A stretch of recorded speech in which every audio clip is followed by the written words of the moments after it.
Sadakallahu azim.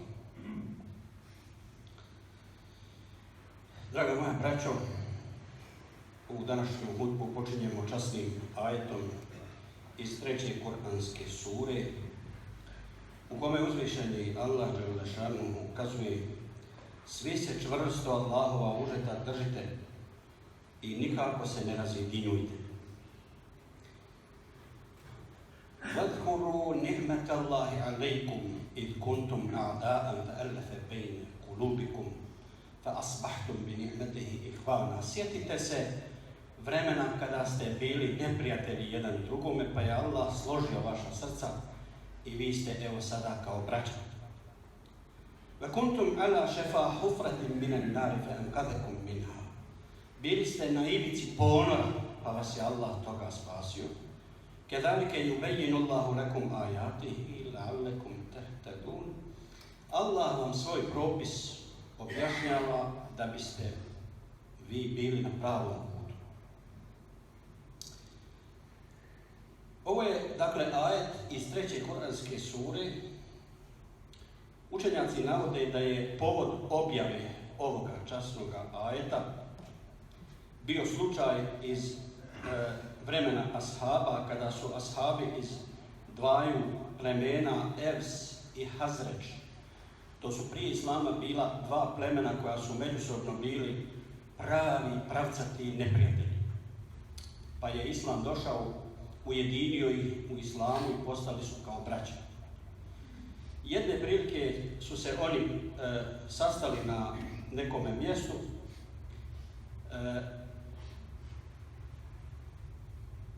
a jedan od licemjera koji je prolazio i sad vidio ih okupljene, svi okupljeni oko iste ideje, pa onda njegova zavist proradila u srcu, pa pošalje on jednog svog čovjeka da ih počne gore zavađati. Pa onda taj sjede među njih, uvuče se, pa počne se obraćati jednom iz Evsa.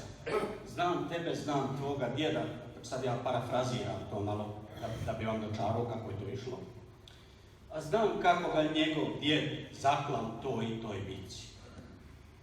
Pa se okrene ovom, tvoj amidža je imao sina, a od ovoga sin je ubio ga kopljem i slično. I kako je on to njima govorio, oni kaže, kože se ježe njihove, znate. Dok nisu poskakali iza oružja, da se međusobno biju, ashabi Allahovog poslanika. Allahov poslanik još uvijek živ. Da nije bio među njima, da nije doskočio među njih, oni bi se poubijali. I onda je Allah šarmu objavio ovaj časni ajet. Allah poslanik i nije izgrdio, naravno, došao je. Zar ćete se poubijati? Možete misliti kako je Allah poslanik bio dirnut i ganut tim činom. Zar ćete se poubijati? Musliman na muslimana i radi tako banalne stvari i tako dalje. Allah šarmu objavljuje ovaj časni ajet. Vidite, braćo, ovaj nam časni ajet saopćava da nije nemoguć bratoubilački rat među nama. Nikad nije nemoguć. U svakoj situaciji on ima svoja vrata na koja ulaze. Ta vrata moraju biti zaključana kod muslimana. Nikad ih muslimani ne smiju otključati. Ako otvorimo ta vrata, šejtan će povesti svoju brigadu da napravi razdor i haos među muslimanima. Da nije tako, ne bi Allah završio ajet كَذَلِكَ يُبَيِّنُ اللَّهُ لَكُمْ آيَاتِهِ لَعَلَّكُمْ تَهْتَدُونَ. Tako vam Allah objašnjava svoje znakove da biste išli pravim putem. U toj rečenici je snažna pouka, u ovoj rečenici kojom se završava ovaj ajet.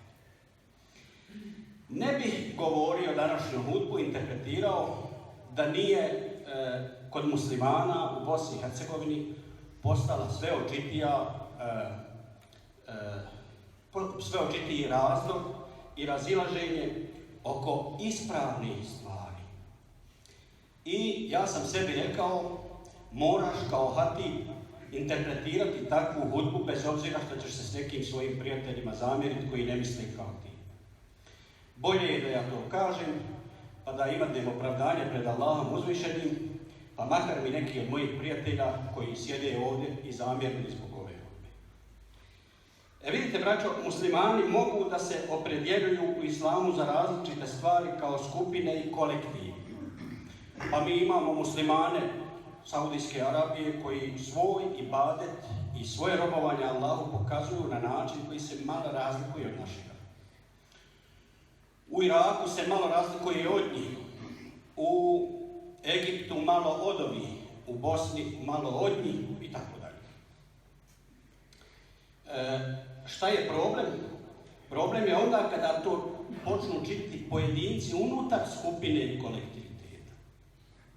Ako su se muslimani Egipta opredijelili da slijede jednu mezhebsku školu i ako su je prihvatili i slijede je, šteta je ako se bilo ko od muslimana Egipta prihvati učenja neke druge škole.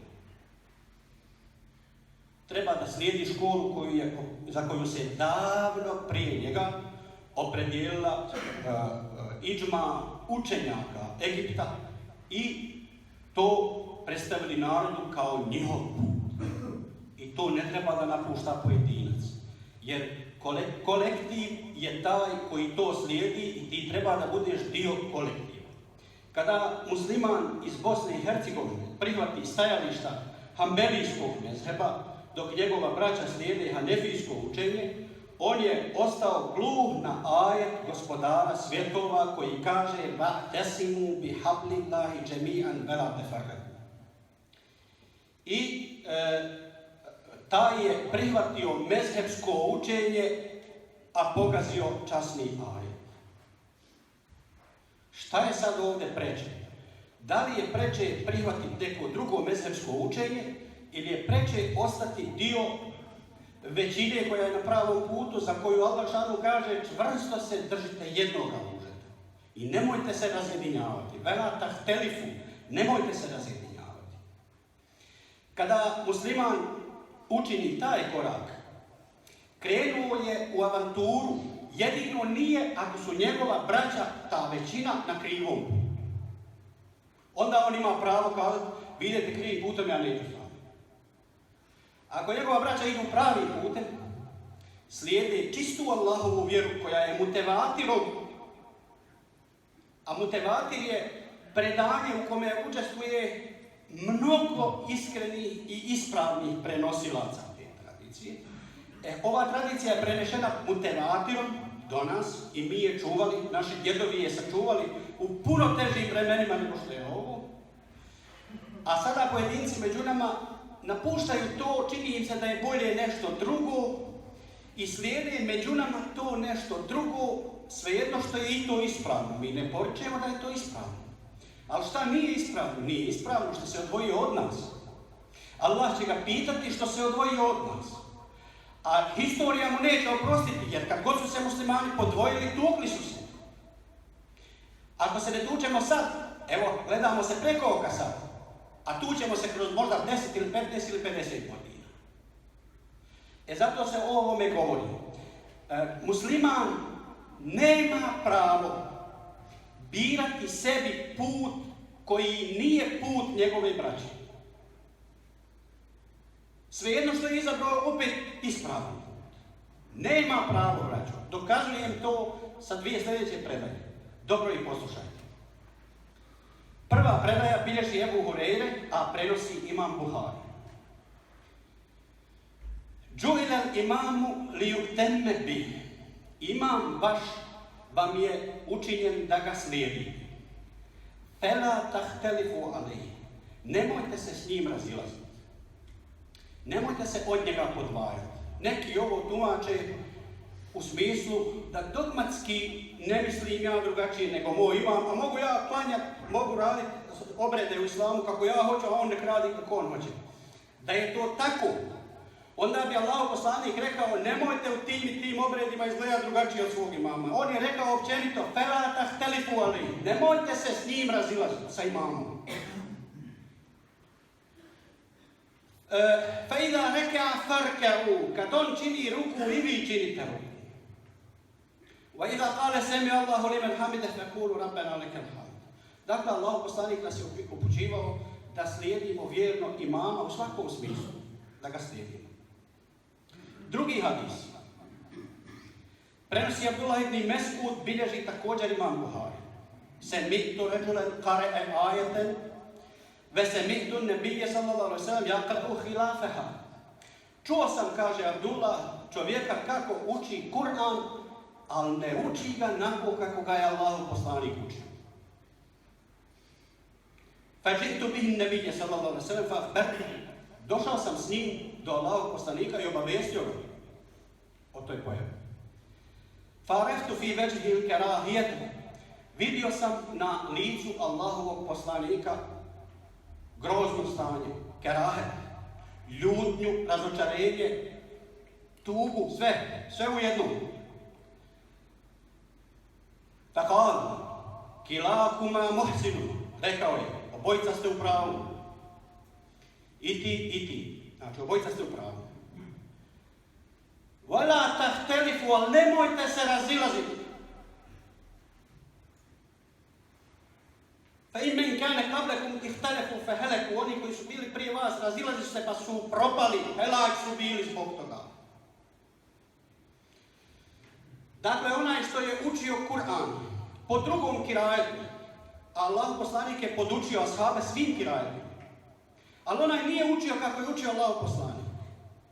Pa ga je čuo Abdullah. Došao i kazao mu, on uči drugačije. Abdullah nije znao za to. A on im kaže, obojica ste u pravu, ali nemojte se razilaziti, nek ste u pravu. Budite jednoznačni. Zar ova dva predanja ne govore nam u prilog onome što sam malo prije rekao? Moramo se držati svojih, naših imama. I vjerno slijediti naše imame, tako je u Buharinom sahihu zabilježeno u hadisu Allahov poslanika.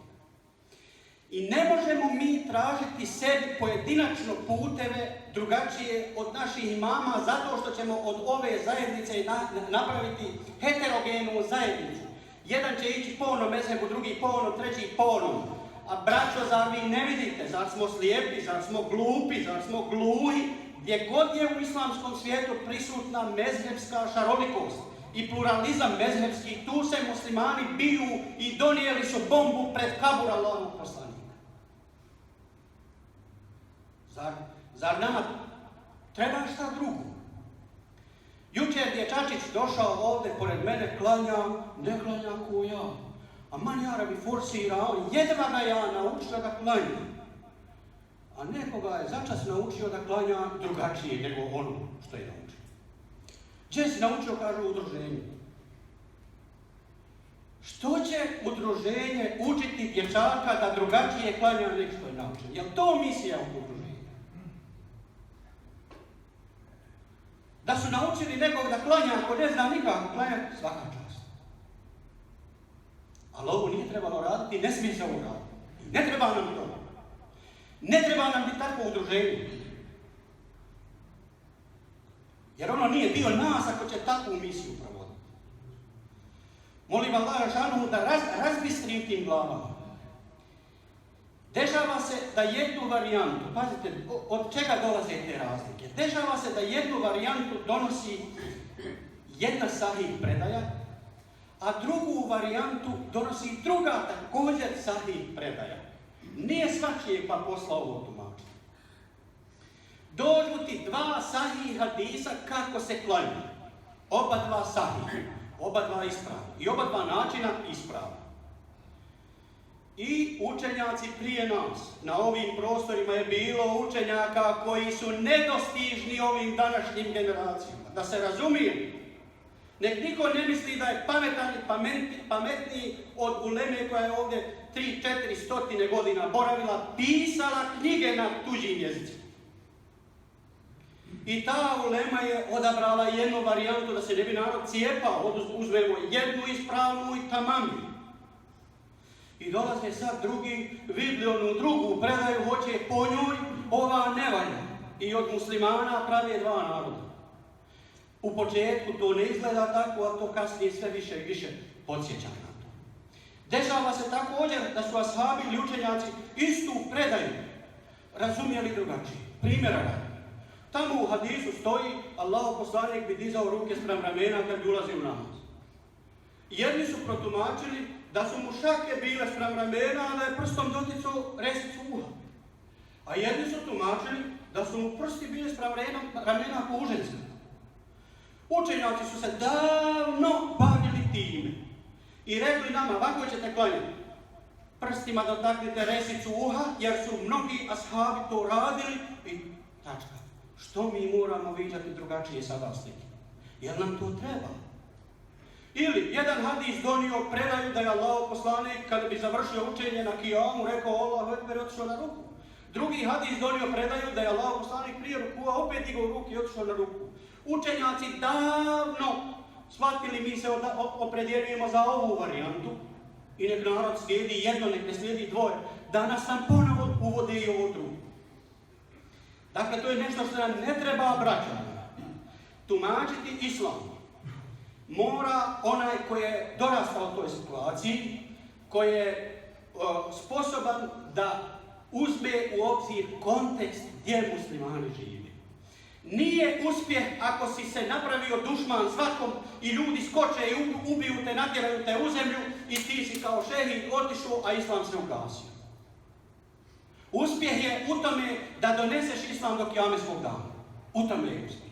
I da tvoja braća budu dostojanstveni u svojoj časnoj vjeri. Dakle, to moramo raditi. Ihtihad je bio i sada postoji. Šta je ihtihad? Islamska pravna misao se razvijala na takav način što su ashabi poslije Allahov poslanika sastajali se i rješavali ona pitanja koja su se nametnula. I to su rane škole ashaba. One su izrodile iđma ashaba, zajedničko mišljenje ashaba. Poslije tih škola nikle su pravne škole u islamu, imama Ebu Hanife, imami Hanbela, imami Malika, imama Šafije i drugi, ali ove 4 su preživjele škole. One su dale odgovore na pitanja unutar tog mezheba. Ako bi muslimani kazali, čekaj, u hanefijskom mezhebu ovo riješeno ovako, u šafijskom ovako, pa stalno to miješali, nikad se muslimani ne bi prestali tući.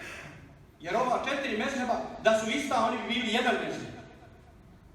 I zato je preporučeno, ostani unutar svoga mezheba. Ne idi izvan njega. I onda kada su imami bili i pomrli, prošli, ostavili su iza sebe mezhebska učenja. Ako se nešto ne razumije u tome, ili ako nešto se nameće kao novo pitanje koje ni oni nisu riješili, to odgovore na to daju mučtehidi svjetskoga glasa među islamskom ulemom. I opet postoji iđma učenjaka. Nema pravo ni jedan musliman dići se i kazati ja znam bolje nego što je iđma učenjaka u Bosni i Hercegovini znao. Ja mu ne vjerujem, ne smatram ga za dosta muslimana u Bosni i Hercegovini i nije mi nikad za slijediti. Drugo što ga toleriše, moram ga tolerisati, ne mogu ustati da se bori protiv njega, nije ni red, ni opravdano, ali ne mogu ga razumjeti. Ako su stotine i stotine učenjaka zaključili da je to, a on nam govori sada da to nije to, nije mu vjerovati. Postoje ljudi koje sam uspjevao razuvjeriti snagom argumenta, a oni bi se nama sutra dan vraćali svome. Mislim da ima i talaca među tim ljudima, talaca nečega, ideologija, politika, para, obavještajnih službi, ne znam čega sve, ne, ali vas molim, našu vjeru održite kompaktno. Zar nije Turska bila stabilna zemlja jer je jedno mezhebsko učenje u njoj? I probila se na svjetskoj sceni u lidera među muslimanskim državama. Čim su se počele uvlačiti mezhebske razlike u Turskoj, bombaški napadi, građanska neposlušnost, sukobi, rat i tako dalje. Jel to nama treba? Turaka ima 70 miliona, kad bi im čovjek ubio, ne može ih pobiti za godinu. A nas ovdje ima šačica, mi nemamo izlaza nigdje. Znate li da naša zemlja graniči samo sa 2 države? I da mi uvijek imamo potencijalnog neprijatelja. I treba i između sebe da se bijemo. Oni koji budu snosili posljedice, ako se budu naši unuci tugli ovdje, bacali jedan drugom bombe, pucali iz pušaka. Ja sam živ, doći ću pred Allaha i kazati da poznajem ljude koji su začetnici toga. A oni neka znaju da ovo što se sad uzgaja ovdje, to je jedan inkubator iz koga će niknut pilići jednog dana i počeće ovo zlo jednog dana. Zato ja molim da shvatimo da smo svi braća, da smo svi muslimani, ja volim svakoga muslimana, on je moj brat musliman jer je Allah rekao da mi je to brat. Ali nek mi ne čini brat ono što ne treba da čini brat. Da nas Allah pomogne i da nas upravi pravilno.